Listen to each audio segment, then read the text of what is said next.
நான் பாம்பேயில் ஒர்க் பண்ணதில்லை, ஆனால் 2-3 வாட்டி அங்கே போயிருக்கேன். 2-3 வாட்டியும் நான் மிஸ் பண்ணாமல் பண்ண ஒரே விஷயம் அங்கே பாவ் பாஜி சாப்பிட்றது. அமேசிங்காக சூப்பராக இருக்கும் அந்த பாவ் பாஜி. ஒரு வாட்டி அந்த பாவ் பாஜி சாப்பிட்டீங்கன்னு வச்சுக்கோங்களேன், பாவ் பாஜினா இப்படி தான் இருக்கணும் அப்படின்னு சொல்லி எங்கே போனாலும் அதே மாதிரி கேட்பீங்க. அவ்வளோ சூப்பராக இருக்கும். அதை பாவ் பாஜின்னு சொல்கிறதுக்கு பதிலாக மும்பை பாவ்னே சொல்லலாம். அவ்வளோ ஃபென்டாஸ்டிக்காக இருக்கும். அந்த பாவ் பாஜியை தான் நம்ம இன்றைக்கி பண்ண போகிறோம். ரியல் பாவ் பாஜி. எஸ், பண்ணலாமா?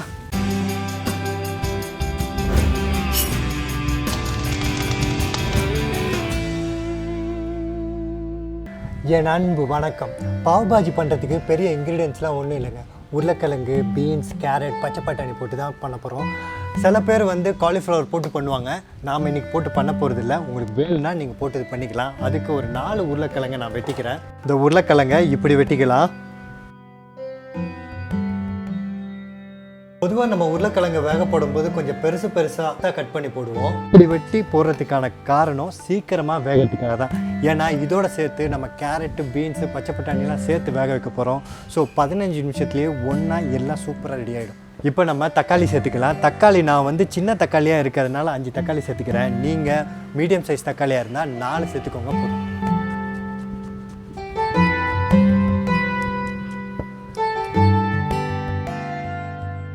ஒரு கேரட்டை பொடியாக நறுக்கி சேர்த்துக்கலாம்.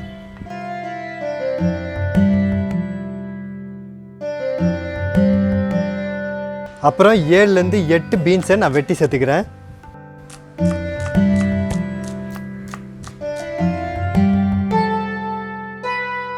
அப்புறமா பச்சை பட்டாணி சேர்த்துக்கலாம். ஒரு 4லேருந்து 5 டேபிள் ஸ்பூன் அளவுக்கு சேர்த்துக்கலாம். தேவையான உப்பை சேர்த்துக்கலாம். தண்ணி சேர்த்துக்கலாம். தண்ணி கொஞ்சமாக சேர்த்துக்கிட்டா போதும், ரொம்ப அதிகமாக தேவையில்லை. அப்படி பத்தலைன்னா கூட பார்த்துட்டு நம்ம சேர்த்துக்கலாம். சூப்பராக குக் ஆகிடுச்சு. இப்போ நம்ம எடுத்து மேஷ் பண்ணிக்கலாம். இது நல்லா வெந்ததை நாம் நல்லா மசிச்சுக்கலாம். தண்ணி அதிகமாக ஊற்றி வேக வச்சுருந்தா மசிக்கிறதுக்கு கஷ்டமாக இருக்கும். அதனால தான் நான் திட்டமாக தண்ணி ஊற்றி வேக வைக்க சொன்னேன். நல்லா சூடாக இருக்கும் போதே மசிச்சிருங்க. இல்லைன்னா ஆறுனதுக்கப்புறம் மசிச்சா ரொம்ப கஷ்டமாக இருக்கும் மசிக்கிறதுக்கு. நல்லா மசிச்சாச்சு.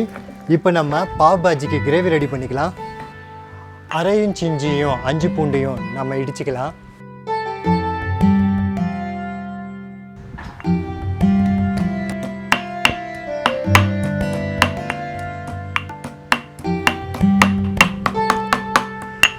அப்புறமா நம்ம ஒரு வெங்காயமும் 1/2 குடை மிளகாவையும் நம்ம பொடியாக நறுக்கிக்கலாம்.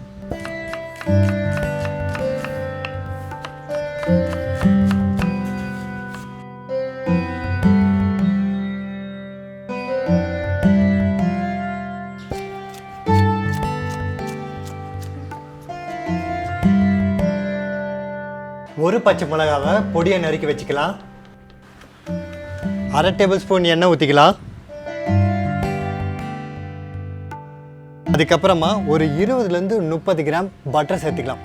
எனிஹாவ் பட்டர் உங்கள் சாய்ஸ் தான். காரணம், மும்பையில் நீங்கள் பாவ் பாஜி சாப்பிட்டீங்கன்னா இந்த விஷயத்தை நீங்கள் கண்டிப்பாக நோட்டீஸ் பண்ணலாம். தோடா பட்டர் டால்தோ, தோடா பியாஜ் டால்தோன்னு சொல்லிக்கிட்டே இருப்பாங்க. பட்டர் அந்த கிரேவியில் கொஞ்சம் அதிகமாக போட்டும், வெங்காயத்தை கடைசியில் மேலே அதிகமாக தூவியும் சாப்பிடுவாங்க. அதோட டேஸ்ட் உண்மையில் நல்லாயிருக்கும். நான் இன்றைக்கி பண்ணுறது போட்டிருக்க பட்டர் ஒரு மீடியமான அளவில் தான் நான் போட்டிருக்கேன். உங்களுக்கு அதிகமாக வேணும்னா போட்டு கண்டிப்பாக நீங்களும் செய்யுங்க. கொஞ்சமாக ஜீரோ சேர்த்துக்கலாம். ஒரு 1/4 டீஸ்பூன் சேர்த்துக்கலாம். நான் இஞ்சி பூண்டை இடித்து போடுறதுனால இப்போவே சேர்த்துக்கிறேன். நீங்கள் விழுதாக சேர்க்குறதா இருந்தால் வெங்காயம் வதங்கினதுக்கப்புறம் சேர்த்துக்கோங்க. கொஞ்சம் வெங்காயத்தை மேலே தூவுறதுக்கு விட்டுட்டு மற்ற வெங்காயத்தை நான் சேர்த்துக்கிறேன். அதுக்கப்புறமா நறுக்கி வச்சுருந்த பச்சை மிளகாவையும் குடை மிளகாவையும் சேர்த்துக்கிறேன். தேவையான உப்பை சேர்த்துக்கலாம். வெங்காயம் ரொம்ப நேரம் வதங்கணும்னு அவசியம் இல்லை, கொஞ்சம் வதங்கினாலே போதும். இப்போ நான் மிளகாத்தூளும் மஞ்சத்தூளும் சேர்த்துக்கிறேன்.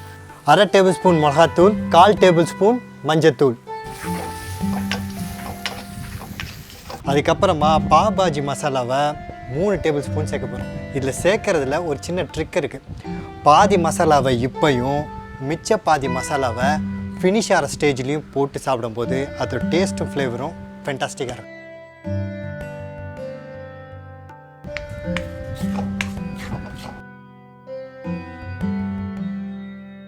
இப்போ நம்ம மசிச்சு வச்ச உருளைக்கிழங்கை நம்ம இப்போ சேர்த்துக்கலாம்.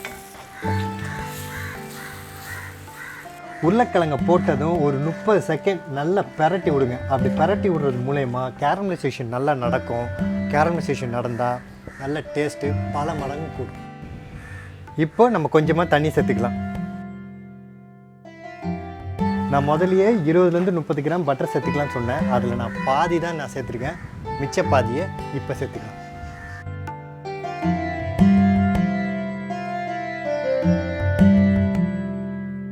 பாஜி சூப்பராக ரெடி ஆகிடுச்சு. இப்போ கொத்தமல்லி போட்டு இறக்கிறதுக்கு முன்னாடி நம்ம மிளகு சேர்த்துக்கலாம்.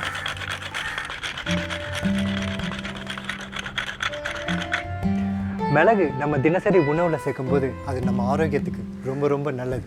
அதோட சிறப்புகளும் மருத்துவ குணங்களும் வரலாறும் ஏராளம். அதெல்லாம் என்னன்னு தெரிஞ்சுக்கணுமா? கீழே டிஸ்கிரிப்ஷன் பாக்ஸில் ஒயம் ஆடிங் பிளாக் பெப்பர்ன்ற வீடியோ லிங்க் இருக்குது. கிளிக் பண்ணி பாருங்கள். மிச்சம் இருக்கிற 1.5 டேபிள்ஸ்பூன் பாவ் பாஜி பவுடரை இப்போ நான் சேர்த்துக்கிறேன்.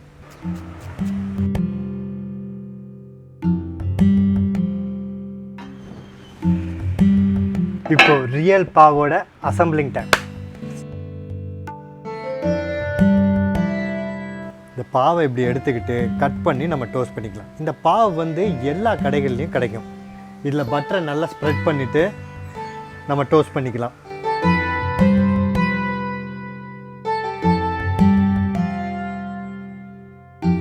இந்த பாவ் பாஜி நல்லா கிறிஸ்பியாக வர்றதுக்கு இந்த பாவை நல்லா இப்படி அமுக்கிக்கணும்.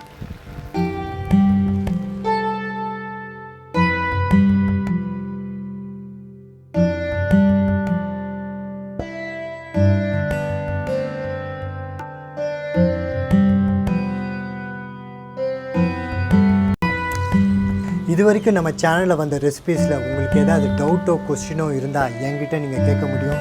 அதே சமயத்தில் நம்ம சேனலில் வந்த ரெசிபீஸை நீங்கள் ஏதாவது ட்ரை பண்ணி வச்சு ஃபோட்டோ எடுத்து வச்சுருந்தீங்கன்னா என்கிட்ட அனுப்புங்க. அதை ஃபேஸ்புக், இன்ஸ்டாகிராமில் போஸ்ட் பண்ணி நீங்கள் மற்றவங்களை இன்ஸ்பயர் பண்ணுற மாதிரி நம்மளால் பண்ண முடியும். கொஸ்டினும் டவுட்ஸும் உங்கள் ஃபோட்டோஸும் அனுப்ப வேண்டிய வாட்ஸ்அப் நம்பர் 9940302830. இந்த வீடியோ உங்களுக்கு பிடிச்சிருந்தா லைக் பண்ணுங்கள், கமெண்ட் பண்ணுங்கள், சப்ஸ்கிரைப் பண்ணுங்கள், மறக்காமல் பெல் ஐக்கானை கிளிக் பண்ணுங்கள். முக்கியமாக ஷேர் பண்ணுங்கள். ஏன்னா life is better when we share. Dialogue விட்டேன். நான் இங்கிலீஷ் வருது. சை.